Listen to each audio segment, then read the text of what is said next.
Donc, nous rassemblons ici, nous avons quelques prises de parole. Ils vont pas tarder à commencer. Nous avons le porte-parole officiel de Jack Lang qui va nous dire quelques mots. Je l'ai aperçu.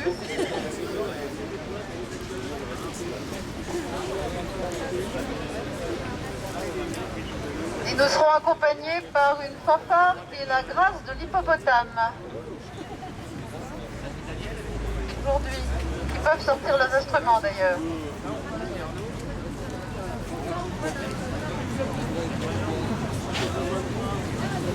Mesdames et messieurs, approchez, venez écouter l'histoire de la 63e action du collectif des déboulonneurs qui lutte contre l'envahissement publicitaire.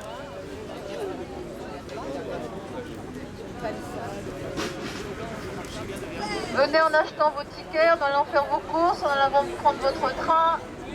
Le collectif des déboulonneurs lutte depuis 9 ans maintenant pour essayer de faire évoluer la loi et de réduire l'affichage publicitaire à 2 mètres carrés avec des affiches de 70 par 50 cm qui est la taille de l'affichage associatif imposé pour les associations donc et les partis politiques par exemple. Et ce collectif demande qu'il en soit de même pour tous les afficheurs privés. Donc, énormément d'actions vues le jour depuis 9 ans, plusieurs procès. En mars 2013, le tribunal a relaxé les déboulonneurs, arguant l'état de nécessité et jugeant que l'atteinte qui leur était faite nécessitait une réponse, une légitime réponse. Bravo! Bravo!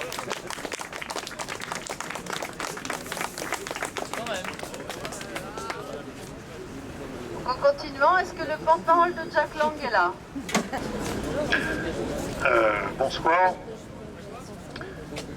Pour l'anecdote, alors ça c'est tout à fait imprévu, je suis sur un monument d'hommage à une grande résistante qui s'appelle Bertie Albrecht. Je ne savais pas qu'il y avait un monument ici. Bertie Albrecht. Une grande résistante.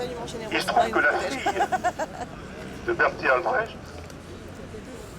qui est décédée il y a environ 3 ans, était la présidente d'une grande association de défense du paysage et de l'esthétique, la SPEF, SPPEF, et qu'un jour, je lui ai demandé de prendre la parole dans une assemblée générale de son association qui avait lieu au Sénat, parce que c'est une grande association qui fait ses assemblées générales dans des lieux prestigieux, et je lui ai demandé la parole 5 minutes au nom d'une association dont je fais partie qui s'appelle Paysage de France, pour parler du paysage. Elle a refusé.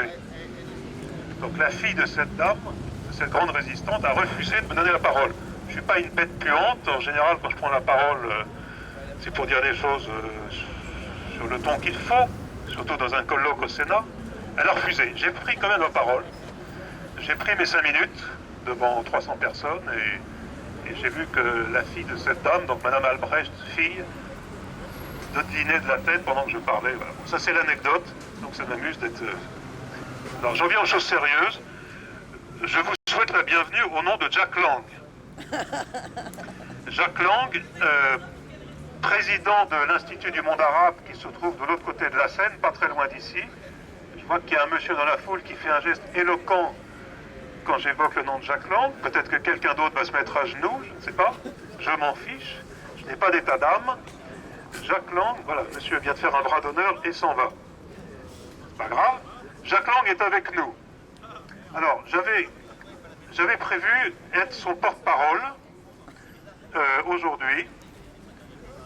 Et il se trouve que j'en ai plus que la légitimité, puisque j'ai reçu hier après-midi une lettre de Jack Lang, ce à quoi je ne m'attendais pas, j'espérais mais je ne m'y attendais pas, dans laquelle il me dit ceci.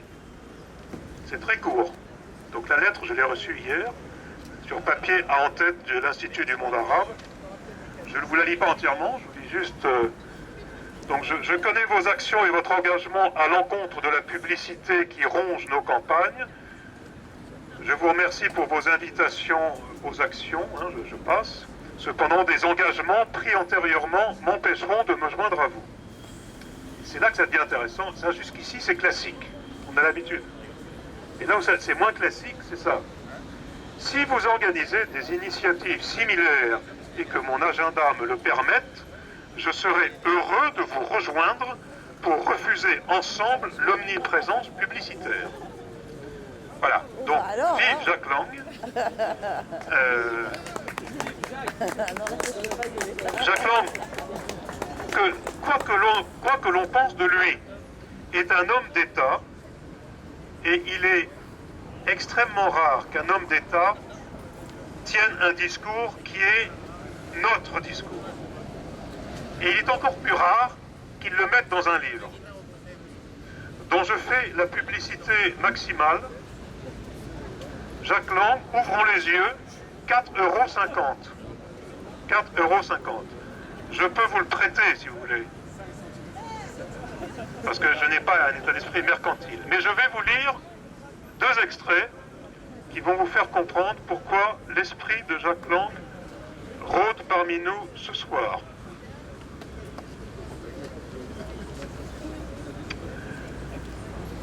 Impossible à l'heure actuelle, on m'entend bien là? Impossible à l'heure actuelle d'échapper à la publicité. Elle est dans nos boîtes aux lettres, dans nos messageries internet, sur tous nos écrans, dans la rue, dans les transports. Elle a pris possession de l'espace public comme de notre intimité. À présent, des panneaux de plus en plus imposants s'adressent aux consommateurs sans interface, sans distance, sans cérémonie, sans beauté aucune. Leur invasion dans toute la France enlaidit encore un peu plus nos paysages et les privatise sans vergogne en tirant profit. Il est difficile d'obtenir des chiffres exacts. Bon, je passe. Il suffit de prendre la voiture ou de se promener pour constater cette situation de recel patrimonial insensé. Ce phénomène de grande ampleur concerne toute la France, ses villes, ses villages, ses lacs, ses routes, ses montagnes, ses plages, ses corniches. Tel massif montagneux occulté par des enseignes géantes, scellées au sol, tel panorama où se dégage un horizon unique, bouché par des couleurs coups de poing et des injonctions agressives. Les panneaux publicitaires s'immiscent jusque dans les parcs naturels régionaux et les secteurs sauvegardés. Je vous lis un deuxième et dernier extrait de ce livre de Jacques Lang, je le répète pour ceux qui sont arrivés en retard. Notre maître à penser à tous. L'État et les pouvoirs publics doivent être exemplaires.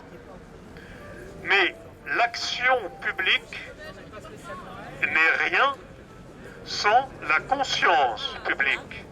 Ce patrimoine, c'est-à-dire les paysages, est aussi le nôtre. Voilà ce que nous devons nous dire chaque jour quand nous traversons notre ville.